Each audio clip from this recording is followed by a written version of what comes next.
Pero cuando nosotros tenemos este libro que se llama la Biblia, nos proporciona la noticia más importante y la más sensacional. Por eso la palabra evangelio significa buenas noticias que el ser humano pueda recibir. El Señor Jesucristo no tarda en regresar a este mundo. Este evento, cuando Jesucristo venga, va a terminar totalmente con la historia humana para dar comienzo a un nuevo mundo de justicia, de paz y de seguridad nacional mundial. Ninguna fuerza en el universo va a poder detener este acontecimiento maravilloso. Es interesante que nosotros sepamos que Dios tiene un tiempo para todo. Y el tiempo en que Cristo vino hace 2000 años fue exactamente el tiempo que Dios ideó y diseñó para que su Hijo viniera en el momento de la historia que más se necesitaba y en el momento de la historia en la que su vida impactó al mundo entero. Con su primera venida, la historia fue radicalmente transformada. Contamos nuestros días de Cristo a nuestros días o antes de Cristo. Celebramos la Navidad, su cumpleaños, y celebramos la Semana Santa, su muerte y resurrección. El impacto de Cristo en la historia es tan importante y tan significativo, insisto, que terminó totalmente con cualquier otro líder religioso que pudiera haber existido o que ha existido desde sus tiempos a nuestros días. Krishna, Zoroastro, Buda, los gurús, Mahatma Gandhi, Confucio, cualquier líder que tú puedas mencionar, ni siquiera podría atreverse a compararse con el Hijo de Dios. Nadie nunca profetizó que iban a ser Buda, nunca nadie supo cuándo iban a ser Confucio, ni cuándo iba a venir. Ningún líder religioso ha prometido que regresaría al mundo a traer la justicia y la paz y la seguridad mundial más que el Hijo de Dios. Y esta es la razón por la cual nosotros debemos enfocar nuestra atención. Si no eres cristiano o eres ateo o eres un libre pensador, agnóstico, escéptico, en la persona de Jesús, que fue precisamente lo que hizo en mi vida el impacto que transformó mi carácter. En el libro de Gálatas capítulo 4, versículo 4, la Biblia dice que cuando vino el cumplimiento del tiempo de Dios, Dios diseñó que llegara Cristo hace 2000 años. Dios envió a su Hijo, nacido de mujer y bajo la ley, para que nos redimiera a los que estábamos bajo la ley, a fin de que recibiéramos la adopción de ser hijos de Dios. La venida de Cristo fue en el cumplimiento del tiempo que Dios había escogido. Pero vamos a preguntarnos por qué escogió Dios que Cristo viniera hace 2000 años. ¿Por qué no hace 1300 años? ¿O por qué no hace más de 2500 o hace 3000 años?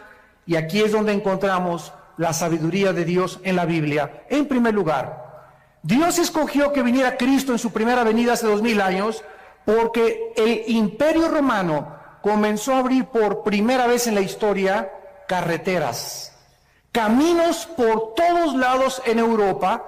De ahí viene la famosa frase, todos los caminos llevan a Roma.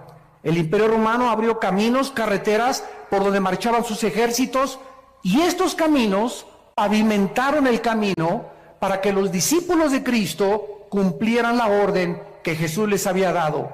Vayan a todas las naciones y prediquen este evangelio y hagan discípulos de todos los seres humanos. Toda potestad me es dada en el cielo y en la tierra. No tengan miedo de los hombres. He aquí yo estoy con ustedes todos los días hasta el fin del mundo. Estos nuevos caminos proporcionaron a los discípulos de Cristo la ventaja de viajar por toda Europa, África, el Medio Oriente y poder llevar estas buenas noticias al mundo entero. En segundo lugar, porque hace 2000 años existía la Pax Romana, que existió durante el tiempo de Cristo. Fue como un paréntesis de todas las guerras continuas que habían prevalecido anteriormente. Este factor también les benefició a los discípulos de Cristo para que fueran por todas las naciones sin ningún problema. En tercer lugar, el lenguaje y la cultura helénica. Cuando los ejércitos de Alejandro el Magno marcharon para conquistar el mundo, todos los filósofos griegos influenciaron de tal manera al mundo antiguo que el mundo antiguo adoptó y asimiló el lenguaje del griego, que se llamaba el griego koiné o la cultura helénica.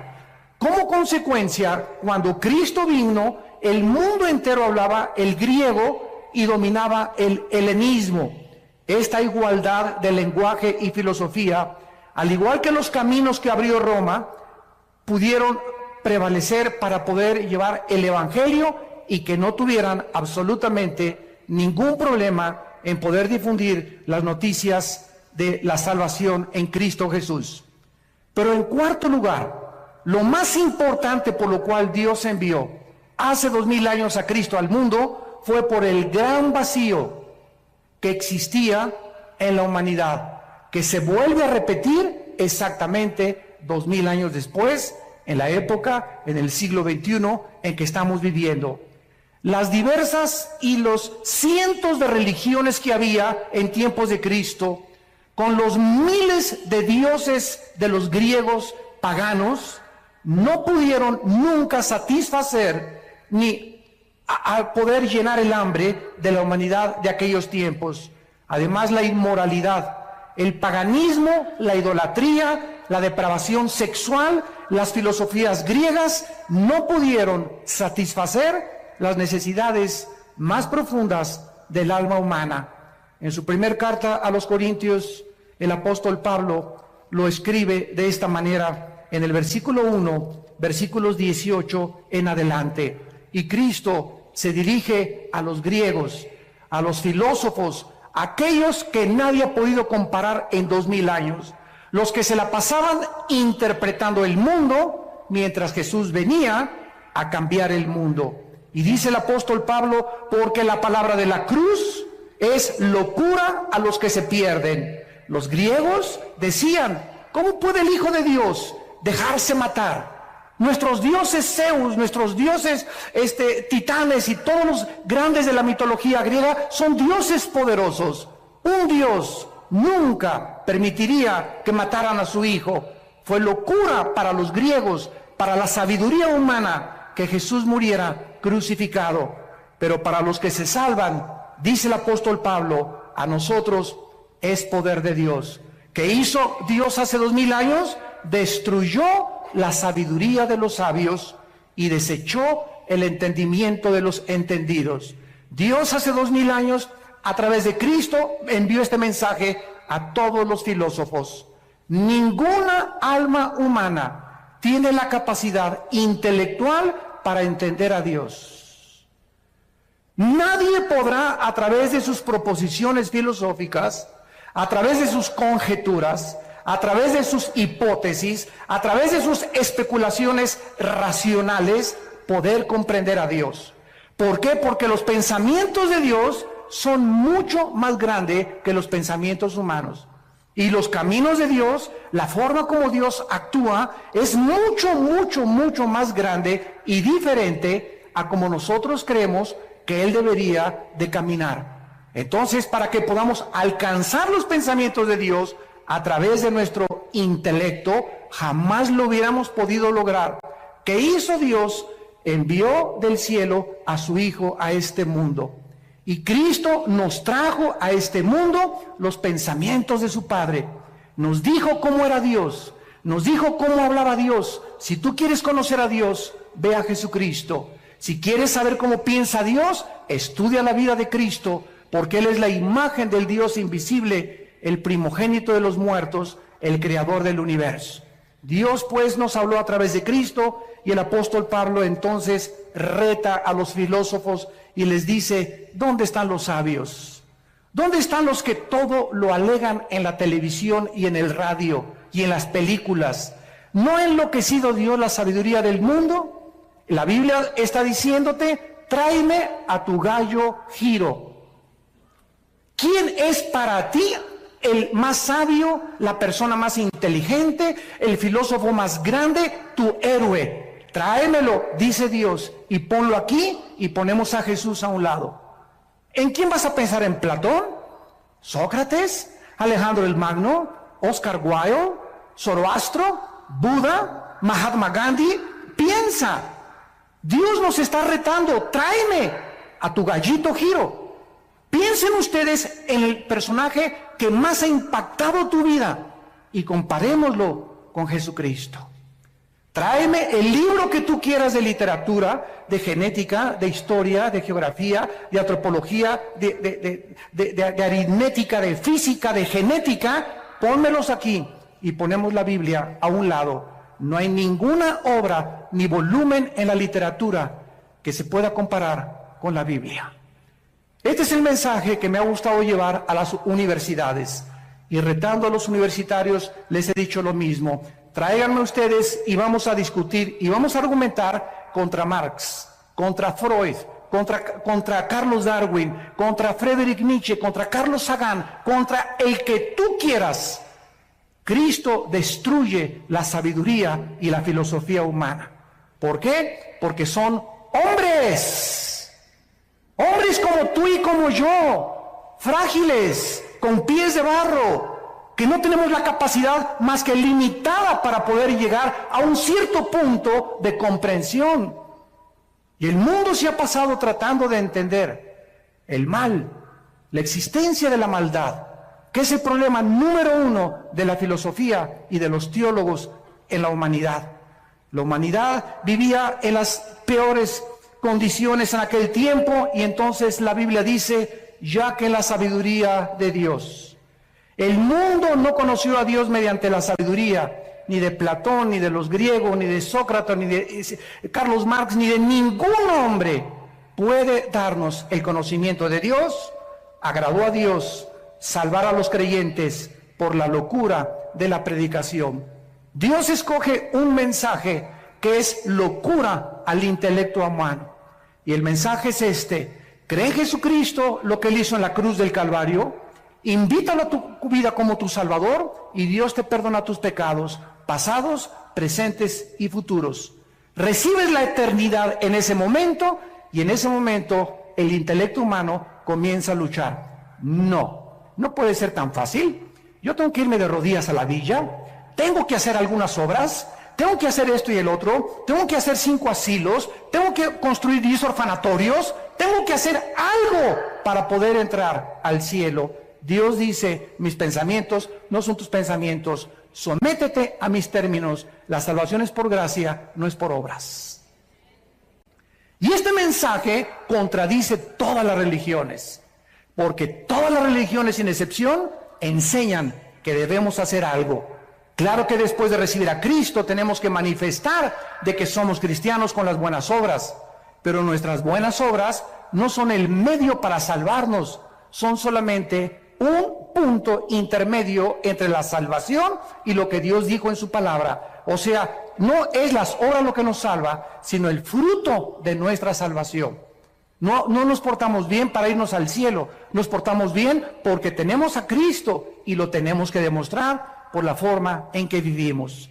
Fue entonces, en este tiempo, que el Dios Todopoderoso, el Creador del universo, envió a su Hijo al mundo, se vistió de carne, de hueso y de sangre y nos trae este mensaje: de tal manera los ama mi Padre, de tal manera los ama Dios, que me ha enviado a mí al mundo a morir en una cruz por ustedes, para que cualquiera de ustedes que me escuche en este momento no se pierda, mas tenga la vida eterna.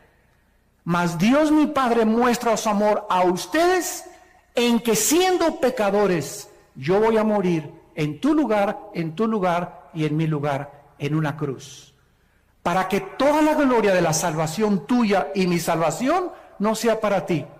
Para que nadie llegue al cielo y le diga: Pedro, dame chance de entrar, por favor. Y Pedro te contesta: ¿y por qué te voy a dar chance de entrar? Es que hice 10 orfanatorios, 5 asilos, me fui a la villa de rodillas, fui una buena persona, fui fiel, etcétera, etcétera, y te va a dar una patada, Pedro, y te va a aventar hacia abajo.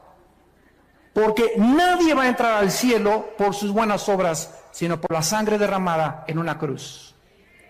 Este es el medio que Dios escogió para que chocara con el intelecto humano, porque nosotros, insisto, buscamos que necesitamos hacer algo para poder ser aceptados por Dios. Las buenas noticias es que Dios ya lo hizo todo en una cruz, y solo a ti y a mí nos corresponde creer y aceptar lo que Dios hizo en nuestro lugar en la cruz de Cristo. Mientras la humanidad se sigue sumergiendo más y más en la inmoralidad, donde se siguen aprobando los matrimonios gays, iglesias que están aceptando, ¿verdad?, homosexuales, en el paganismo, en la idolatría, en la corrupción, en la mentira, en el fraude, las tinieblas en el siglo XX se están haciendo cada vez más densas y más densas y más densas en el mundo, pero en la mayor parte de los cristianos existe la convicción, y lo sabemos por el espíritu que tenemos dentro, que está pronto el mundo a ser sacudido por los poderes sobrenaturales de Dios. Dios ha comenzado en primer lugar a permitir que los climas cambien. Ya no hay primavera, verano, otoño o invierno. Hemos acabado con el agua, hemos contaminado la comida, hemos contaminado el aire, la guerra política se intensifica, el Medio Oriente es una olla express que en cualquier momento cualquier loco aprieta un botón y explota el Medio Oriente, el petróleo se va a $200 por barril y comienza el caos, una inflación y una recesión donde la gente va a comenzar a desmayar, dice Lucas 21, por las cosas que están por suceder en el mundo entero. Y en medio de estas tinieblas y de esta confusión existe la voz de aquel que dijo: mi paz les dejo, mi paz les doy. No tengan miedo. Mientras el mundo esté confundido, ustedes saben que yo soy el buen pastor, que di mi vida por ustedes y que nunca, nunca, nunca nada les va a faltar. Para nosotros el morir es ganancia. Lo peor que nos pudiera suceder es morir en un terremoto, en un tsunami, una erupción volcánica, un avionazo. De algo tenemos que morir. Y cuando muramos, seremos librados de este cuerpo corrupto y nuestra alma y nuestro espíritu será libre de esta prisión donde se encuentra actualmente y temporalmente, para estar en la presencia por todos los siglos de los siglos en frente del Creador. Cristo en Mateo 24 explicó las señales antes de su venida. Porque vendrán muchos en mi nombre, versículo 5, diciendo: yo soy el Cristo, y a muchos engañarán. ¿Cuántas personas conoces hace 2000 años a nuestros días que han dicho: yo soy el Cristo? Gurús, David Koresh, Jim Jones, un tipo que anda ahorita en Miami diciendo que él es el anticristo y que él es Cristo, etcétera, etcétera. Los gurús de las filosofías orientales que te dicen: concéntrate en Chapultepec en posición de loto, budismo zen, en el tercer ojo que tenemos. El tercer ojo lo tienen, pero atrás no lo tienen adelante. Y concéntrate en Dios, y Dios está dentro de ti, y Dios está dentro de todos los seres humanos. ¿De dónde salió esta filosofía? Esta filosofía salió de los hombres, no de la Biblia. Y mientras todo esto sucede, y siguen levantándose hombres y mesías, y el mundo como un niño inmaduro sigue creyendo que un presidente o un gobernante va a sacar al país del problema, o un partido político, siguen los seres humanos poniendo su esperanza en los seres humanos y no en Dios. Y la Biblia dice: maldito el que confía en el hombre y pone por carne su brazo. Bendito aquel que confía en Dios, porque será como árbol plantado junto a corrientes de agua, que da su fruto a su tiempo y su hoja no cae, y todo lo que haga prosperará.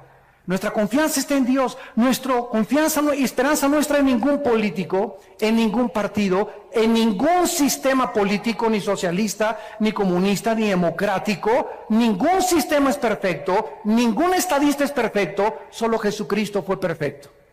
Así que si tú tienes tu confianza en Dios y en Jesucristo, podrás mantenerte en un fundamento inconmovible, que es la roca, que es Jesús. Mateo 24 dice Jesucristo: van a oír de guerras y rumores de guerras.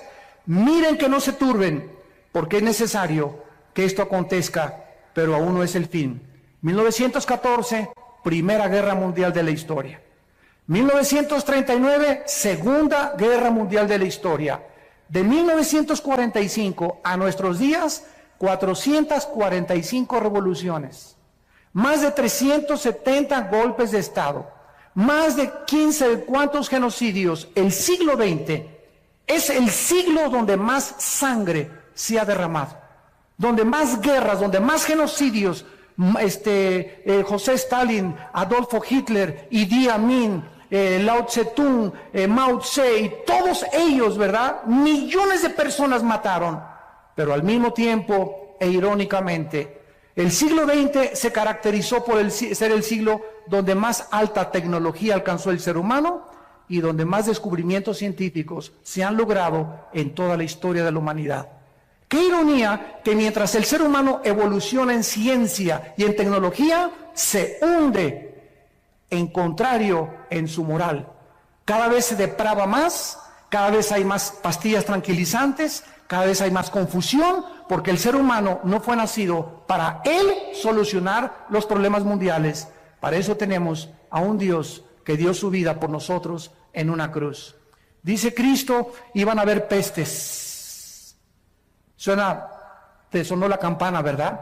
Que la influencia, que el ébola, que esto y el otro, que el SIDA, que el retrovirus del SIDA, va a haber hambres, terremotos y todo será principio de dolores. Damas y caballeros, el mundo está entrando, lo que Jesús dijo hace 2000 años, al principio de los dolores. ¿Estás listo?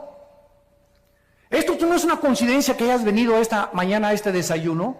Dios te ama y Él quiere que tú te detengas y que pienses y reflexiones que la vida es mucho más que el sexo, que es mucho más que el alcohol y que las drogas, es mucho más que el dinero y es mucho más que la popularidad y la fama que puedas tener. Todas esas cosas te van a dejar vacío y te van a dejar insaciable, porque de esa agua volverás a tener sed, pero el agua que yo te doy, dice Jesucristo, será una fuente que salte dentro de ti para vida eterna, porque fuimos creados para Dios, y mientras nuestra alma no regrese a Dios, nada en esta vida nos podrá satisfacer, dijo Cristo. Y entonces muchos tropezarán entonces y se van a entregar unos a otros, y unos a otros se aborrecerán. Dios dice que antes de que Él venga, el carácter del ser humano se va a deteriorar. Y ahora hemos visto ya crímenes de niños de 8, de 9, de 10, 12 años de edad.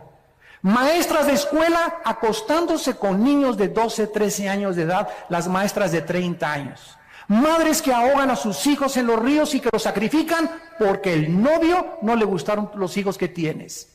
Estamos viendo cosas que jamás en la historia habíamos visto. Ahora los adolescentes no son de 18 a 21 años, son de 12, 13 años de edad, ya manoseándose entre ellos, besándose entre ellos, usando drogas, usando alcohol. ¿Por qué? Porque el carácter del ser humano se está deteriorando y los padres no se han dado cuenta y lo están acabando de aceptar como algo normal. Y no es normal. Nosotros somos un pueblo santo, llamado por Dios. Somos linaje escogido para ir en contra de las diversiones, en contra de las costumbres, en contra de la cultura y la moral del mundo. Dios nos ha llamado a ser diferentes. Y en esta diferencia estriba precisamente si tú eres santo o perteneces solamente a una iglesia porque te bautizaron o porque tus padres te heredaron la religión. Esa es nuestra vida consagrada a Dios, donde podemos nosotros impactar al mundo con nuestra vida. Cada vez los padres se van contra los hijos ahora, los hijos contra los padres, divorcios por todos lados, la gente contra el partido político, entre los partidos políticos unos a otros matándose. Ya no les interesa México, no les interesa Argentina, les interesa su partido, no les interesa el bienestar de la nación, les interesa su imperio, les interesa lo que ellos anhelan, no les interesa tu bien ni mi bien, les interesa sus propios intereses personales. Este es el egoísmo del ser humano, donde ya se perdió la brújula por todos lados. Ya nadie sabe qué cosa es lo que están persiguiendo. Y dice Cristo, muchos profetas se van a levantar y engañar a muchos. Y por haberse multiplicado la maldad, el amor de muchos se enfriará. Pero el que persevere hasta el fin, este será salvado, y será predicado este evangelio del reino a todas las naciones, y entonces vendrá el fin. No fue hasta 1975 que se puso en órbita el primer Sputnik en Rusia, hasta nuestros días, que ahora los medios de comunicación están llevando este mensaje al mundo entero. Ahorita me están viendo aquí más de 1,300 personas en este salón, pero en este momento estamos siendo observados también por más de 60 millones de seres humanos que están oyendo lo que tú estás oyendo. Increíble la tecnología del siglo XXI. La mayoría de la gente sabe que la humanidad se está desintegrando. Los cambios climáticos, los terremotos, la pérdida de ozono en el espacio, la contaminación del aire, el agua, la comida, las guerras del Medio Oriente son señales de que el mundo está a punto de explotar. Hace 2,700 años, el profeta Isaías en el capítulo 24, versículo 3 en adelante, escuchen lo que escribió. Lo que voy a leer fue escrito, apúntalo, hace 2,700 años. Y este rollo de Isaías que voy a leer se encontró en Qumran. Y estos papiros originales no los inventó Don Brown, ni el Código Da Vinci, ni ángeles ni demonios, no es mitología, esto está en el Museo de Israel. Y ahí puedes ver tú estos papiros del rollo de Isaías, exactamente como lo tenemos nosotros en nuestra Biblia.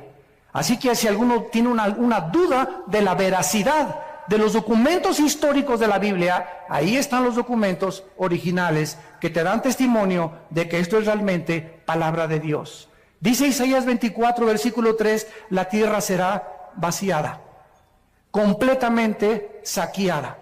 Jehová ha pronunciado esta palabra, se destruyó, cayó la tierra, enfermó, cayó el mundo, enfermaron los altos pueblos de la tierra, y la tierra se contaminó bajo sus moradores. ¿Por qué? Porque traspasaron las leyes, falsearon el derecho, quebrantaron el pacto sempiterno. Damas y caballeros, cuando tú no les pones a los niños una línea y les dices, esto pueden hacer en vacaciones, entrar a su cuarto a tal hora, levantar sus cosas, esto no pueden hacer.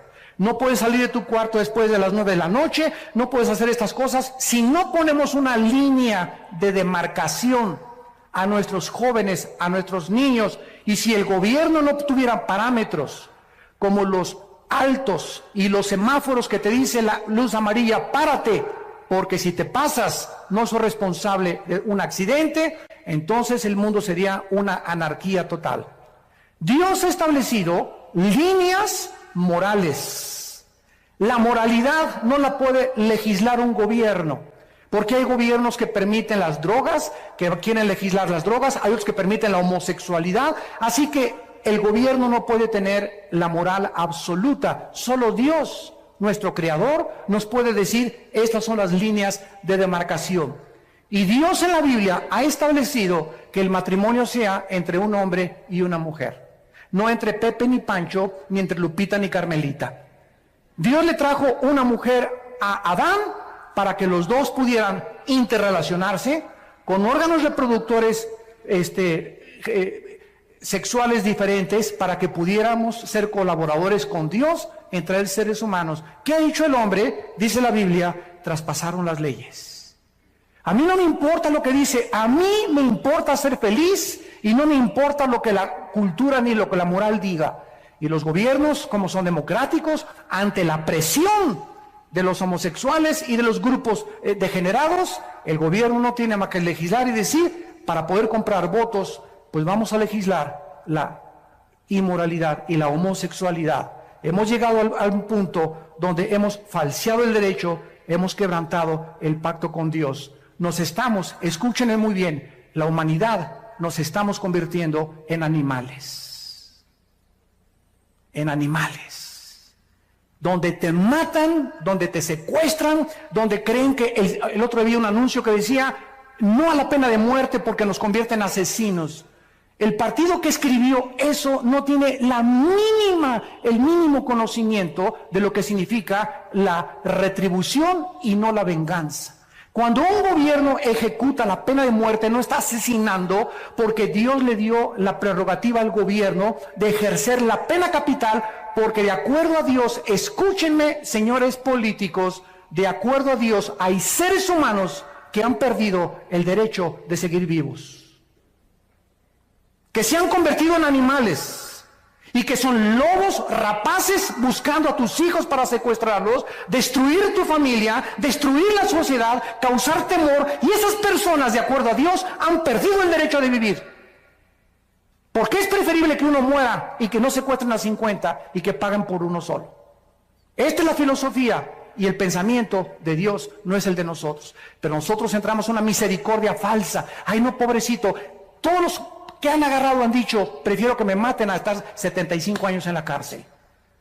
¿Qué cosa es lo que está sucediendo? Estamos perdiendo la brújula, donde ya nadie sabe si es bueno, si es malo, qué es mejor o qué no es mejor. ¿Por qué? Porque no son guiados por la Biblia, sino por los razonamientos y las filosofías de los seres humanos. El ser humano, dice la Biblia, va a llegar al nivel de los animales. Y dice Dios, por esta causa la maldición consumió la tierra. Sus moradores fueron asolados. ¿Será quebrantada la tierra? ¿Será removida como un borracho? ¿Se agravará sobre ella su pecado? Y nunca más se levantará, porque Jehová, el Dios del cielo, lo ha determinado. En todas estas cosas, la humanidad que se encuentra en un túnel donde nadie sabe dónde está la luz, dónde está la salida. Vamos a consultarle a los de la nueva era, vamos a consultarles a los gurús, vamos a consultarles a los ateos, vamos a consultarles a los adivinos, a la bola de cristal. Y Jesús dijo, yo soy el camino, la verdad y la vida. Hay un solo camino, damas y caballeros, que es Jesucristo. Dijo Jesús, yo soy la resurrección y la vida. Y quiero decirte que si tú en esta mañana vives, es precisamente porque yo quiero que tú vengas a morar conmigo eternamente en la casa de mi Padre. ¿Por qué Cristo va a regresar? Número uno, porque la creación lo espera impacientemente. La creación ha sido contaminada con huracanes, tornados, lluvias, tormentas, erupciones volcánicas. ¿Por qué? ¿Ha existido esto siempre en la humanidad? Así es, desde que el primer hombre pecó en el huerto del Edén. Dios puso un planeta perfecto como administrador a una primer pareja y el hombre se rebeló contra Dios. Y Dios ha dejado esta rebelión continuar hasta el tiempo en que Él va a venir a poder acabar con la maldad. Y durante toda esta época de la historia ha entrado el proceso que la física llama la entropía, donde todo se descompone, todo se echa a perder, nuestras células comienzan a desgastar, todo se oxida. Esta es la ley de la entropía o de la corrupción de acuerdo a la teología bíblica. Y Dios dice que cuando Él venga, restaurará totalmente la creación. Miren lo que dice en Isaías 11, versículo 6, que pasará con el mundo ecológicamente cuando Cristo regrese. Morará el lobo con el cordero, el leopardo con el cabrito se acostará, el becerro y el león, la bestia, andarán juntos, y un niño los pastoreará. La vaca y la osa pasarán, sus crías se echarán juntas, y el león como el buey comerá paja. ¿Qué dice la Biblia? Que los leones antes no eran feroces. Dios no creó a los leones feroces, Dios no le puso veneno a los alacranes, ni a la viuda negra, Dios no le puso la ferocidad a las bestias de la selva. Dios no es el autor de lo que tenemos a nuestro alrededor, somos nosotros. Cuando nosotros pecamos, inmediatamente se contaminó todo lo que estaba a nuestro alrededor. ¿Por qué? Porque el ser humano alejado de Dios no tenía el derecho de vivir en un mundo perfecto. El momento en que nosotros nos rebelamos contra Dios, me contamino a mí mismo, me comienzo a autodestruir, comienzo a destruir a mi esposa, comienzo a destruir a mis hijos, comienzo a lastimar a toda la gente a mi alrededor, porque el pecado es contagioso. Y si no entendemos esto, ¿por qué la Biblia aparta el pecado de la santidad? Nunca vamos a comprender la mente de Dios. Cuando tú pecas, estás escogiendo sufrir. Cada vez que tú pecas, vas a sufrir. Y vas a sufrir más allá de lo que tú creías que ibas a sufrir. El precio que vas a pagar va a ser más caro que el que pensabas que ibas a pagar. Y te irá peor de lo que pensaste que te iba a ir. El pecado trae consecuencias, porque la paga del pecado es la muerte. Y Jesús dijo que Él venía a pagar por el pecado humano. En segundo lugar, Cristo va a regresar porque nosotros lo estamos esperando. La Biblia dice por todos lados en el Nuevo Testamento que estemos orando y diciéndole al Padre, envíanos al Señor. Dice Tito capítulo 2, versículo 11 en adelante, porque la gracia de Dios se ha manifestado para salvación a todos los hombres, enseñándonos que renunciando a la impiedad y a los deseos mundanos, vivamos en este mundo sobria, justa y piadosamente, aguardando la esperanza bienaventurada y la manifestación gloriosa de nuestro gran Dios y Salvador Jesucristo. ¿Por qué me porto bien? ¿Por qué le tengo que ser fiel a mi esposa? ¿Por qué no quiero robar? ¿Por qué no quiero transar? ¿Por qué no quiero defraudar? ¿Por qué no quiero ver pornografía? Simplemente porque el que tiene esta esperanza se purifica a sí mismo. Si tú realmente crees que Cristo va a venir, tu vida tiene una perspectiva diferente a cómo vas a vivir. Porque si viene hoy en la tarde o viene la próxima media hora o hoy en la noche, tú vas a ser presentado y yo también, y no habrá nunca otra oportunidad para recuperar el tiempo que pudimos haber vivido en santidad. Por eso, amados santos, estar firmes y constantes, sabiendo que la obra en el Señor no es en vano. La Biblia dice que nosotros le esperamos, y yo te pregunto, ¿y tú a quién estás esperando? ¿Cuál es tu propósito para vivir? ¿Qué significado estás esperando que te dé lo que alcanzas en tu vida? Pregúntale a la gente, ¿qué es lo que tú esperas de la vida? Ser famoso, ser modelo, ser artista, ser cantante, y después, ¿qué vas a hacer? ¿Qué no sabes que te puedes morir a los 35 años de edad? A los 40 años de edad, a los 50 años de edad, que tu carrera política puede ser frustrada por una embolia, por un ataque al corazón, que tu belleza puede ser extinguida mañana por un cáncer de piel o por cualquier problema que te pueda suceder. Nuestra vida está en un hilo. No nos hagamos ilusiones de poner nuestras perspectivas en este mundo.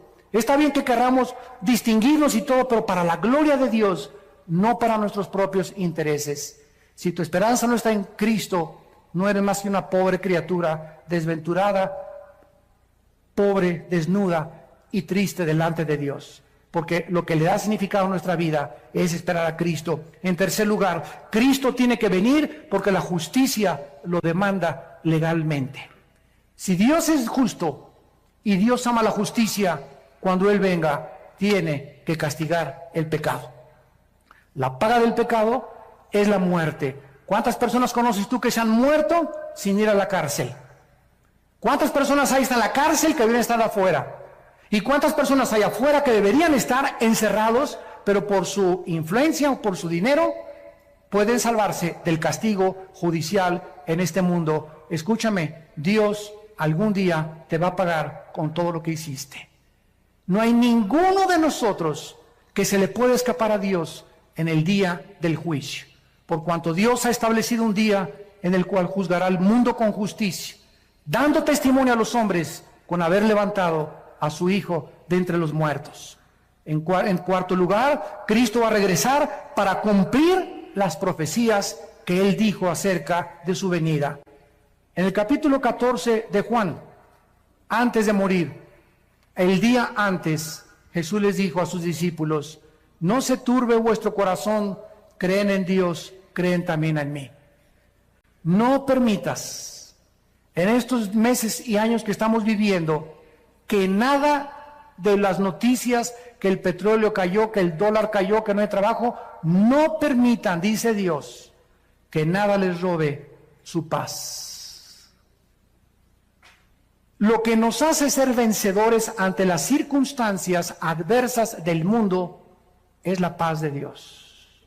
Si tú no tienes en esta mañana, ustedes que nos ven por la televisión, si tú no tienes paz en tu vida, no puedes alcanzar ni lograr nada. Y déjame decirte algo, no tienes paz porque el pecado trae culpa, vergüenza, intranquilidad, irritabilidad, rencor y amargura.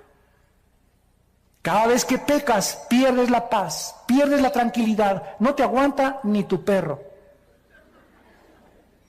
Pero cuando tenemos paz, somos gobernados por algo que sobrepasa el entendimiento y que aunque podamos alrededor estar en medio de un huracán y de un tornado, sabemos que nuestras vidas están totalmente en las manos de aquel que dio su vida por nosotros en una cruz. Cristo dijo, en la casa de mi Padre muchas moradas hay. Si así no fuera, yo os lo hubiera dicho. Voy a preparar lugar para ustedes, para que si yo me fuere, vendré otra vez y los tomaré a mí mismo, para que donde yo estoy, ustedes también estén. Y ustedes saben a dónde voy y sabéis el camino. Tomás le dijo, no sabemos dónde vas. ¿Cómo podemos saber el camino? Jesús le dijo, yo soy el camino. Yo soy la verdad y yo soy la vida. Nadie viene al Padre si no es por mí. Cuando yo leí esto hace 33 años, fue lo que hizo que mi vida fuera consagrada a Dios. Cuando yo leí esto, ya había estudiado yo las religiones, Buda, había pertenecido al Partido Comunista, quería ser gurú, me quería el Himalaya, me quería rapar como los Hare Krishna, quería experimentar con las drogas, con la marihuana, con el LSD, etcétera, etcétera. Y cuando yo me enfrento con estas palabras de este hombre, caí en ese momento, eran las 1:30 de la madrugada en mi casa, bañado en lágrimas. Por fin descubría a alguien que me decía, no puede que, quizá, chance y, a lo mejor, me encontraba con alguien que me decía, yo soy el camino. No hay ningún otro camino, Armando, me decía Jesús, más que yo.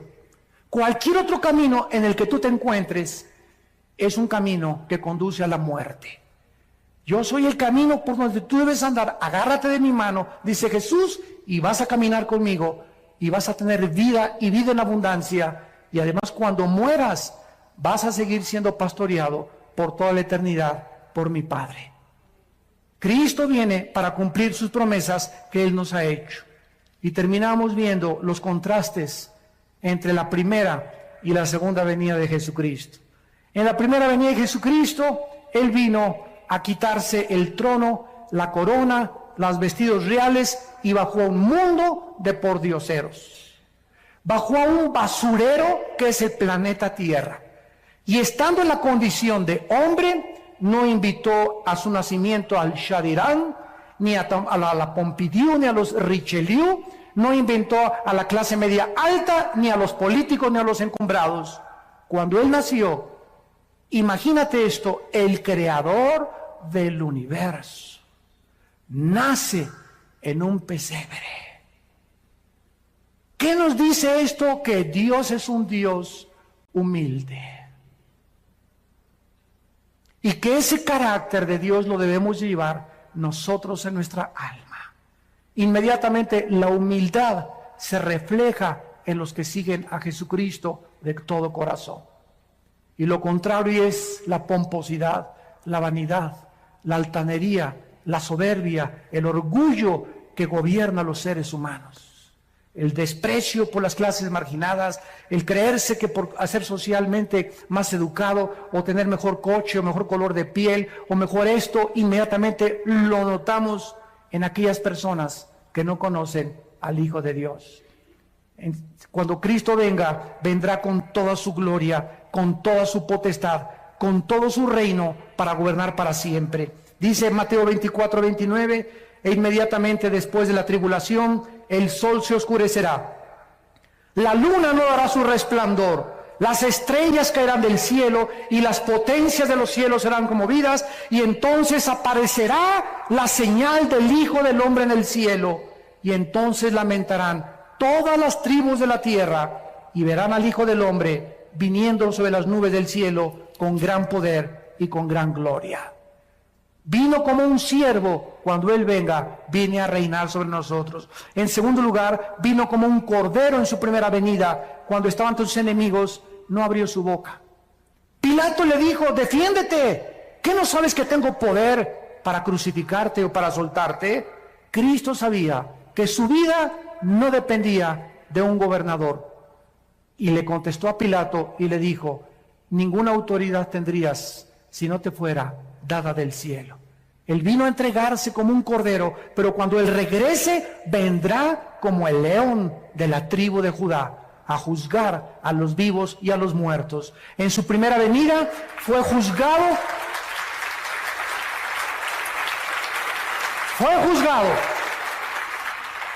En su primera venida, con el juicio más injusto dentro de la misma jurisprudencia y de las leyes del derecho romano y del derecho griego y de todos los que han estudiado, es el juicio más injusto que un hombre ha padecido, el haber sido juzgado como lo fue Jesucristo.